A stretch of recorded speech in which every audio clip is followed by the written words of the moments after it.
Manx Radio's Update with Lewis Foster.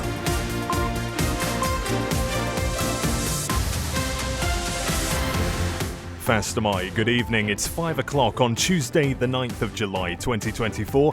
If you're driving home from work in the wet and the murky, thanks for joining us for your daily roundup of news on and from the Isle of Man today. Coming up in the next half hour, the MHK behind proposed assisted dying laws says the silent majority are in favour of the plans. We look at steam packet freight costs and nobles at capacity. Manx Care tells us why last night's Southern 100 racing was brought to a close early. Plus, we'll keep you posted on anything to watch out for travel-wise. Your thoughts always welcome, 166 177, or email studio@manxradio.com.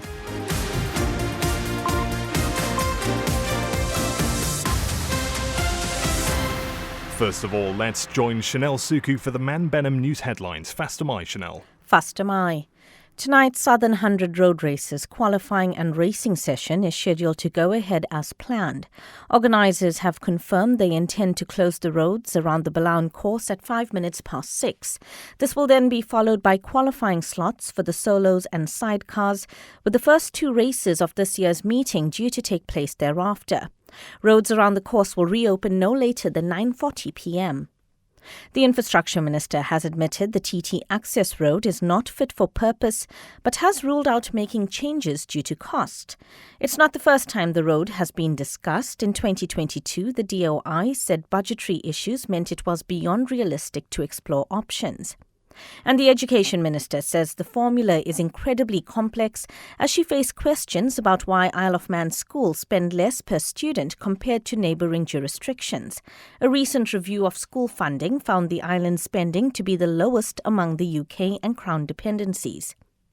In international news, the process of swearing in 643 MPs at Westminster has begun as the new UK government's been addressing the House of Commons for the first time. Sir Lindsay Hoyle's been re-elected as Speaker.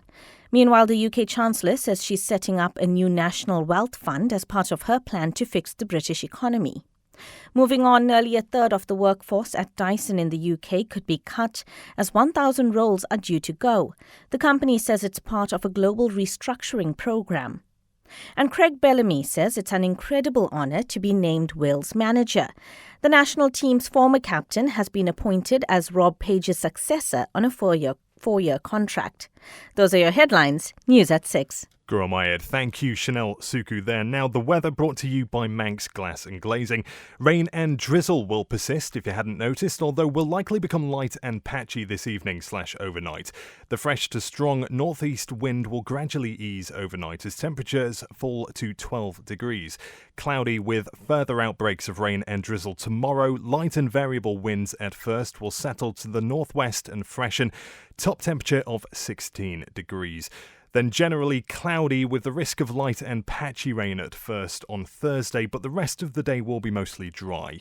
Gusty northwest winds and a best temperature of 17 degrees. Sunset tonight 9:49 p.m. Sunrise tomorrow at 4:59. Manx Glass and Glazing don't just do the big jobs. It's easy to repair broken greenhouse glass at Manx Glass and Glazing. For greenhouse glass cut to size, call 674 573. See the island like you've never seen it before on an incredible chauffeur-driven trike tour. A unique way to make memories that will last a lifetime. Gift vouchers available too. See iomtriketours.com for details and booking. One architectural design company has particular expertise in achieving planning approval for a wide variety of projects, from landmark buildings to spectacular homes. Talk to the experts at Ellis Brown and get your project off the ground. For excellence in design, search Ellis Brown. Your business can grow its market share 4 times faster. Be heard by over 43,000 island adults over 13 weeks. Call us on 682 600. Manx Radio is proud to support Manx businesses and communities. Firestone Rubber Roof Shop for one-piece flat roofing systems. No joins, no leaks. We also line commercial box gutters in one piece up to 60 metres with a 20-year written warranty against leakage. Call Rubber Roof Shop on 49667. You're listening to the Isle of Man's quintessential daily news and current affairs roundup. Update on Manx Radio. That's right, and the time now 5:05. A silent majority of the Manx public are in favour of assisted dying legislation, according to the MHK behind the Assisted Dying Bill. Deliberations on the clauses stage of the proposals have been debated again in the House of Keys today. Last week, calls for a public referendum were rejected, but Dr Alex Awenson believes there's strong support for the legislation. This bill has got a huge amount of debate. I completely understand that some people are opposed to assisted dying. I recognise that. But actually there's a silent majority on our island that are open to the prospect of providing choice for those people facing an imminent death. We've had lots of amendments, as you say.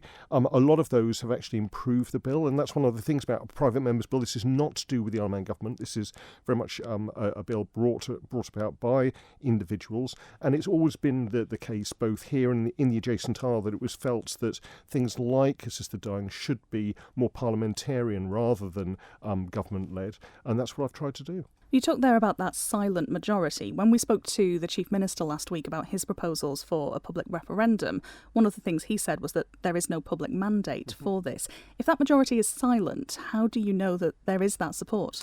Yes, I mean, again, we have been debating assisted dying for the last 20 years, and I completely understand the Honourable Member for Aaron Michael, Mr Cannon's point of view. What we do know is that significant amounts of people are in favour of assisted dying through two recent opinion polls that looked at the island population. Last one was at the end of last year, 1,200 people, 66% were in favour of bringing in assisted dying. And that's been fairly consistent, that sort of support, both here and across the British Isles. What I'm aware of, particularly with the medical profession, is I've been contacted by a lot of doctors in favour of this, but they don't want to put their head above the parapet because it can be seen as a contentious issue. I think once we get the legislation completed, once we normalise this and actually explain what it will look like in terms of final legislation, I think a lot of people who are currently either sitting on the fence or a little bit concerned about how it might come into practice will be reassured. Ramsey MHK Dr Alex Awenson speaking to Sean Cowper there. Now, a TT course inspection officer has been told he can proceed with his claim against his former bosses following a serious incident which he claims left him with psychological injuries. Tessa Hawley joins me in the studio now. Tessa, this concerns an incident that happened in 2018, doesn't it? That's right. So the High Court of Justice of the Isle of Man has ruled that Sean Council's civil case against the Autocycle Union Limited and ACU Events Limited can continue. That's despite the two organisations' efforts to have it struck out. Deemster John Needham has dismissed the argument, which had been based on the application being out of time. Mr Council was involved in a serious racing incident during a TT qualifying session on the 30th of May that year, wasn't he? So the session in 2018 had been red flagged due to a fatal collision at Churchtown. Mr Council had been tasked with transporting two police officers to the scene in a course inspection vehicle. He'd claimed that he'd travelled in the normal direction of racing, having been told by race control that the other racers on the course had been immobilised and it was safe to enter. But on the approach to Ballacry, Mr Council encountered a group of competitors who were travelling at speed in the opposite direction to normal racing. The court heard he then had a head-on collision with Steve Mercer. And following that, Mr Council submitted a claim for damages for psychological injuries he suffered, didn't he? He did, and that was done in December 2022, so more than 4.5 years after the crash. He claimed he'd suffered an onset of post-traumatic stress disorder and other psychological injuries. The claim was in excess of the usual 3-year limitation for bringing such action. However, Mr Council opposed this argument, saying the significance of his psychological injuries was not known until March 2020, meaning the claim was brought in time. So, Tessa, how did the Autocycle Union Limited and ACU Events Limited respond to that? So their advocates claimed Mr Council knew of his psychological injuries well in advance of March 2020, adding it was fanciful to suggest otherwise. However, ruling against the ACU, Deemster Needham said they'd still retain the ability to defend their case, and you'll be able to find that full judgment at manxradio.com. Tessa Hawley, news editor, thank you. You're listening to the Isle of Man's quintessential daily news and current affairs roundup. Update on Manx Radio. We're approaching 5:10 now. A series of urgent admissions in quick succession at the emergency department in Nobles Hospital prevented Southern Hundred action from continuing last night, as well as 2 riders who were injured in an incident on the newcomers' laps. Manx Care confirmed 2 non-racing admissions left ED near capacity. Executive Director of Health Services Oliver Radford explains why capacity is such an issue at Nobles. We do have an extreme limitation in terms of the physical space available to us within ED, and we've known that for some time. Our ED department is around 40% of the space that it needs to be. But from a normal kind of business as usual, we are staffed to provide care for all of those five beds within the resuscitation area and the remainder of ED. I guess the issue with any kind of racing event is that it's an event that can be stopped or started. Priority would always be to prioritise the safe care of those patients that are in the department at the time, rather than opening us up to maybe further risk by letting the racing go ahead again. Now, I know during TT you have extra staff that come in to bolster those numbers, but that's not the case for Southern Hundred. Why isn't that? That's correct. So last year, although we did have the major incident that happened on the last day of racing that curtailed the racing event, there wasn't many incidents that came through ED last year. I think it's worth pointing out that all the additional staff that we bring in for any motorsport event is a cost pressure to Manx Care. So we pay for all these additional staff out of our core budget. We don't get any additional resource from the government. So the headline yesterday around the 18 million overspend of Manx Care, around 400,000 of that this year, that is pertaining to the costs that we've incurred to provide the additional staffing for TT. So it is a delicate balance between bringing in extra staff to provide some more resilience for the event versus our requirement to come in on budget. You're listening to the Isle of Man's quintessential daily news and current affairs roundup. Update on Manx Radio. The Marshal's headquarters at the Billown course in the south of the island has been renamed the Liam Clarke Centre in memory of a volunteer who lost his life in that fatal incident at last year's Southern Hundred road races. Following a presentation before last night's opening session of the 2024 race meeting, Mr Clarke's daughter Sabrina and Southern Hundred Welfare Officer Reverend John Caldwell spoke to Manx Radio. In honour of Daddy, we thought, you know what, it couldn't have been any better of a tribute. He'd be buzzing. He would be buzzing. The community in road racing and marshalling over the last 12 months, how much has that meant to you all? When they say they're the Orange Army, they really are. They've done so much for our family, and to be honest, it's so appreciated from every last one of us. It's been amazing. It really has. And Mr Clarke, like all of the volunteers who take part in marshalling as well, they give up their own time and effort. Some people come from all over the world to take part in this, whether it's here or on the TT course, for example. So, what did he love the most around the job that he did? Daddy he loves motorbikes. He loves friendships.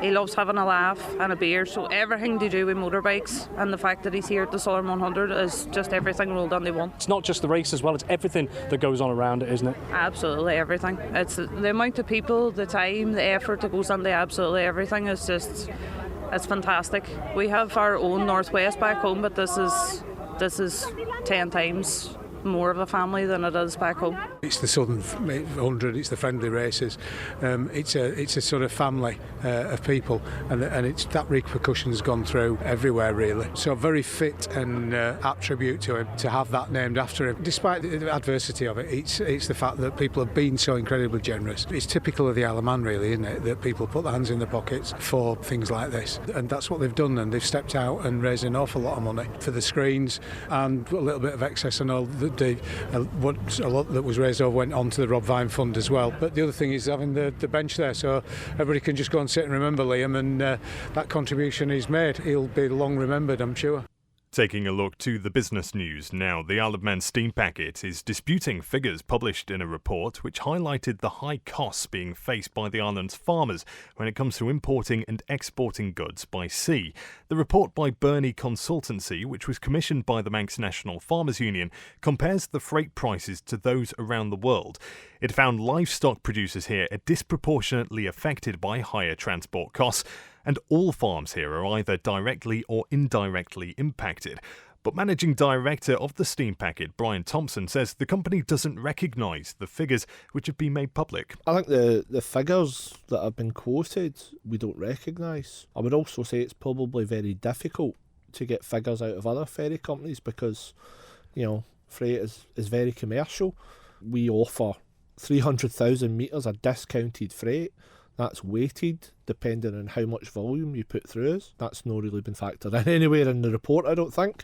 So as I say, we don't really recognise the figures used. We have contacted the author and asked him if he'd like to correct those figures, and we haven't heard back from him. So we spoke to the author, told him what our thoughts were, and we talked about economies of scale and comparisons, but it doesn't seem to have found its way into the report. It has been heard from farmers that freight costs are a challenge. Is it an area that you recognise could come down or should come down?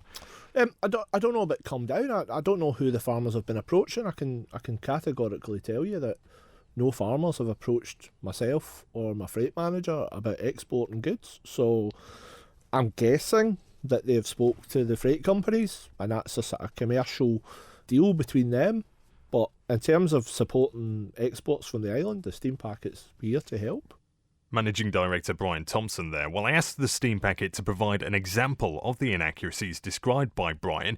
At one point in the report, it explained how the Isle of Man Creamery noted that the high ferry costs have prevented the company obtaining new business in Great Britain, stating an agreement for liquid milk supply had been made with a GB retailer at a competitive price, which would have benefited the creamery and farmers on the Isle of Man.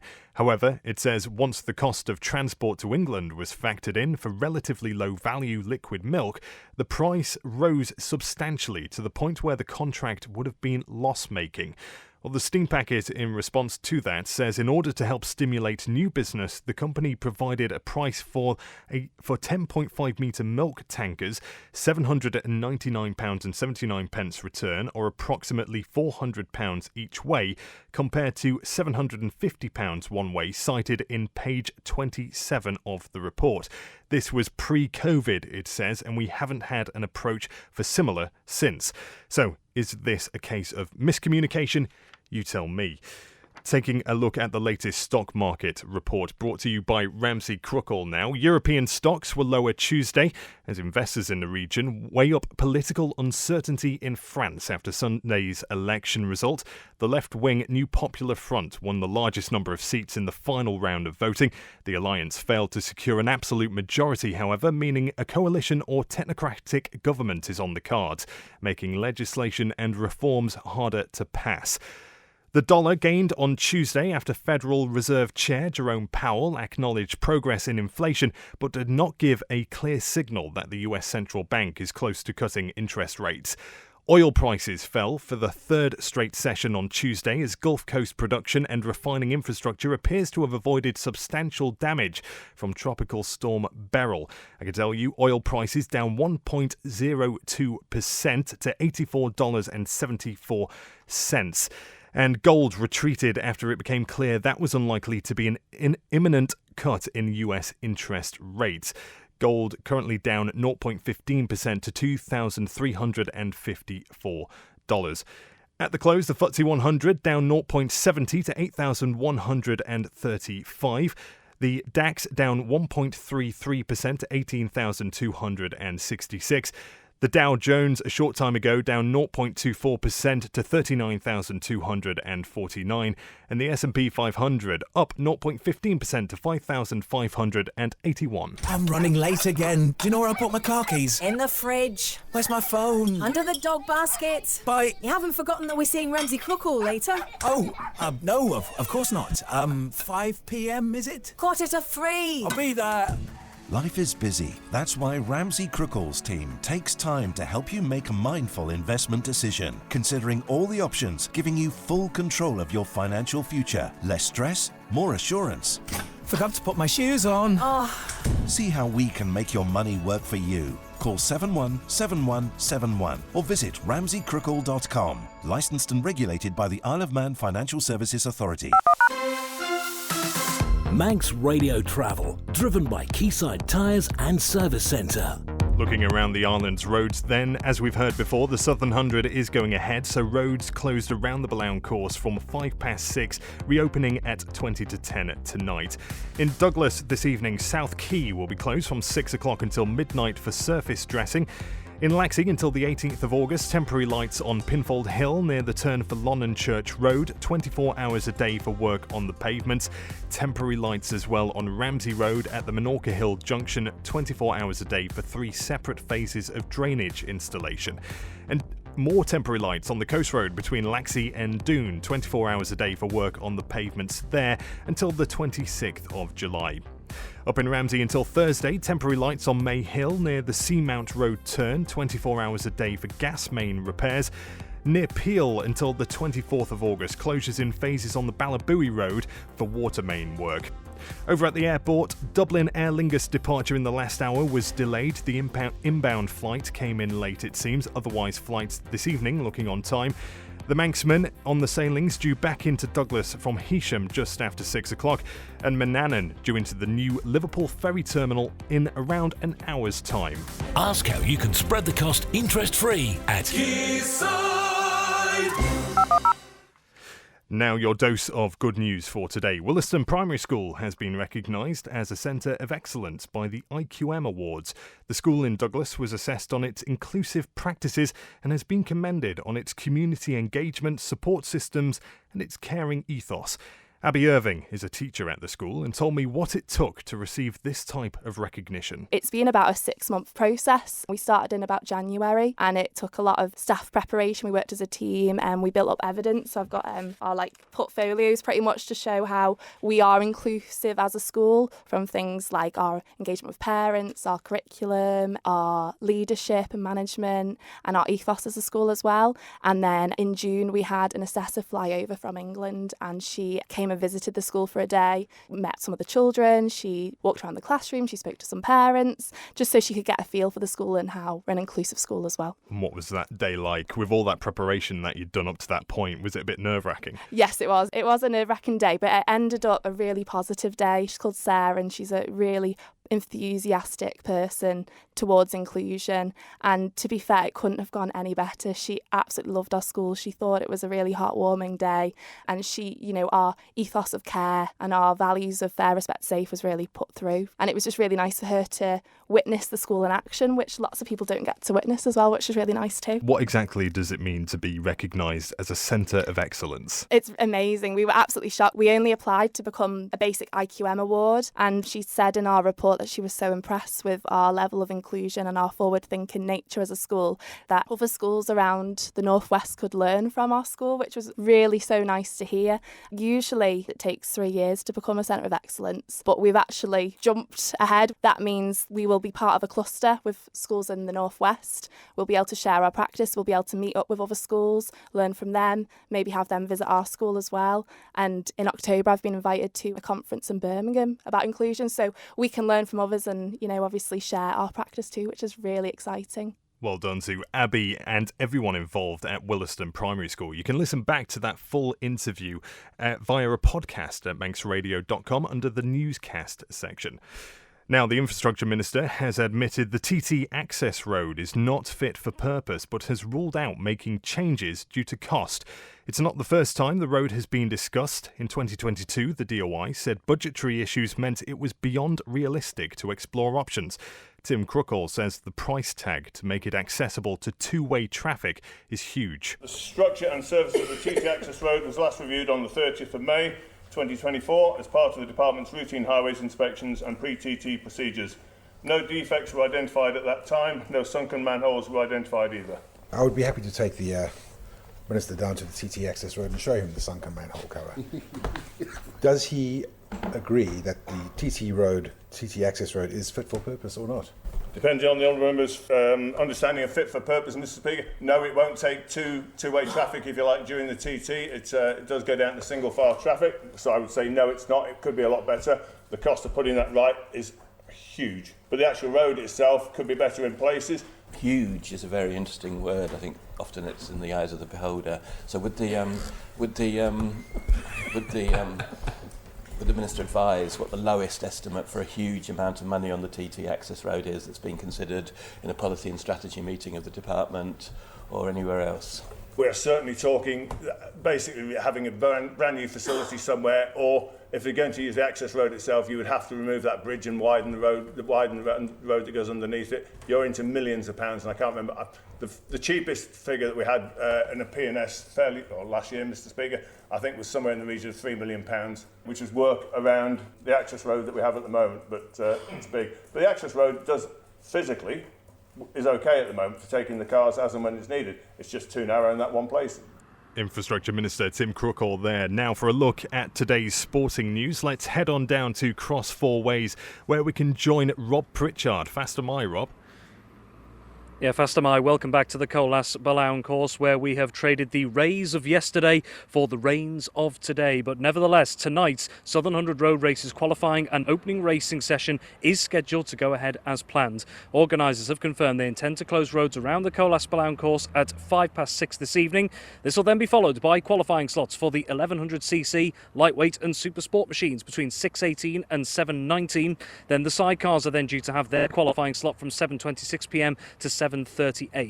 After that, the first two races of this year's meeting are due to take place, with the 6-lap Peel Holdings Senior Race and the Mike Carouche Plumbing and Heating Lightweight Race over 5 laps. Roads around the course will then reopen no later than 9:40pm tonight. All timings are, of course, subject to change, potentially at short notice, with prevailing circumstances and conditions. And you can view this evening's full schedule at manxradio.com.